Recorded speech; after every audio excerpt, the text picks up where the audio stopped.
What is up, ladies and gentlemen? This is the Chig coming at you with another Diablo 3 build guide. This one just happens to be the starter set for the monk this season. I don't know if you're a little behind or if you're just getting started, but I'm seeing people who are just rolling in, so figured I'd go over this one because yesterday I got primal shoulders for this while making another video, so it was super exciting. Anyway, before we get started, go ahead and hit that like button, hit that subscribe button, everything you can do that helps the channel for free. Leave a comment if you like it, give me any suggestions.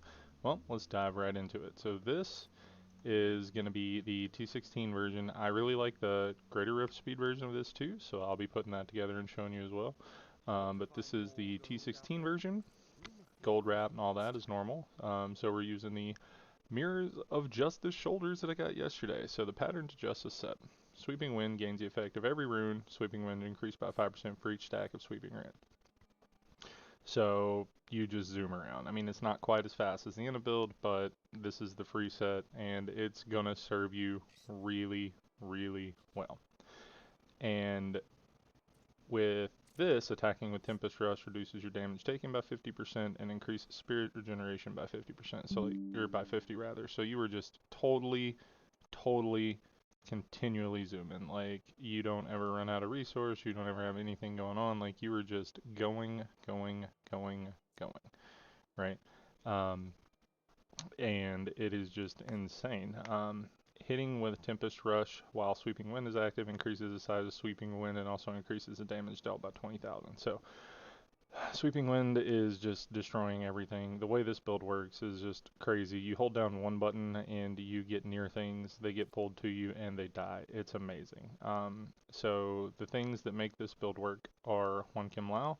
Hitting with Tempest Rush activates Cyclone Strike, and each skill does 600% increased damage. So this makes your Cyclone Strike do more damage, which doesn't matter. It makes your Tempest Rush do more damage, which does matter, but the thing is it brings them into you.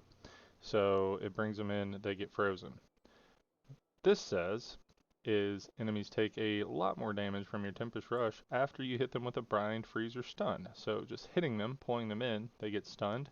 They take a crap ton more damage, so multipliers be multiplying.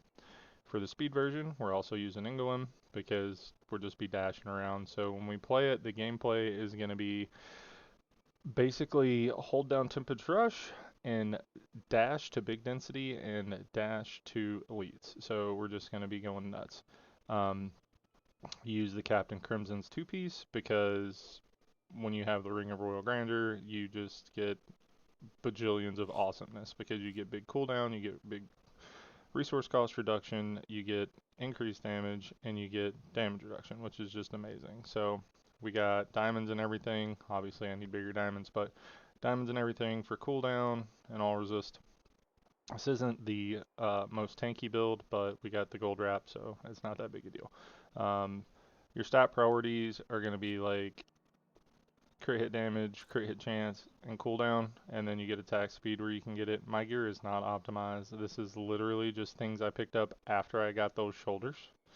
So if you watched my video from the Inna's thing, like I got a drop and I was like, oh hey, since I got this drop, I'm gonna put this together. So um, the jewelry, you want obsidian ring because it's gonna keep your cooldowns cooled down, so you can keep Epiphany up and be charging around like crazy when your ingoing is down.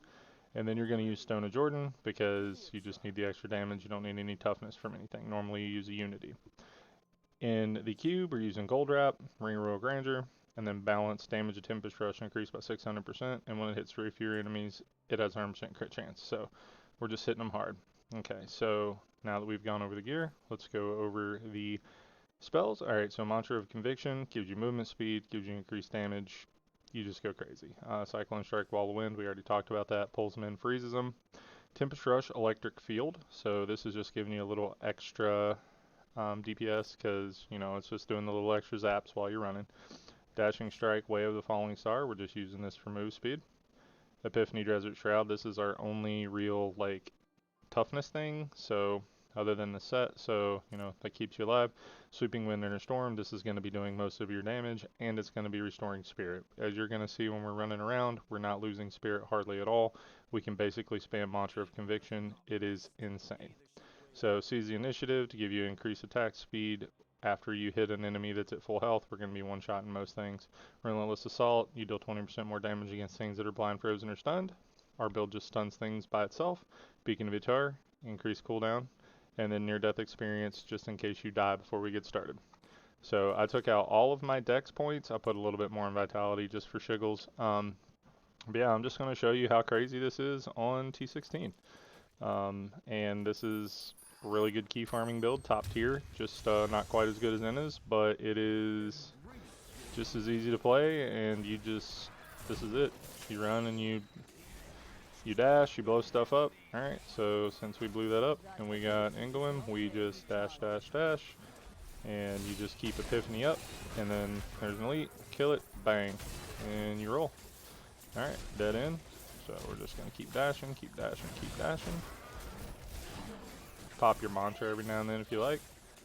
And this is it. This is all you do. You just dash and hold down Tempest Rush. You don't even have to let go of the button. You can just dash while you're doing it. So I got mine set up on 1, 2, 3 because everything else doesn't even need pushed. Once you activate your Sweeping Wind for the first time, you don't really have to worry about it because hitting with Tempest Rush activates your Sweeping Wind and you just roll out.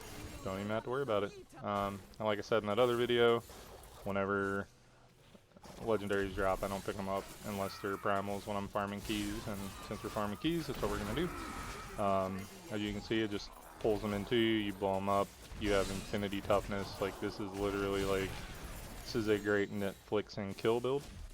But I'm going to finish it up, and yeah, let me know what you think. If there's anything else you guys want to see, make sure you hit that like button, that subscribe button, and I will see you guys in the next one.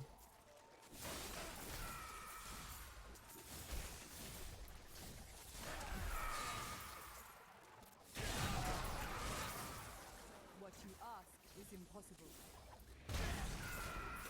Strength fails. And I would just like to point out we did get like the worst map, so womp womp. This is atrocious. I must wait to use that ability.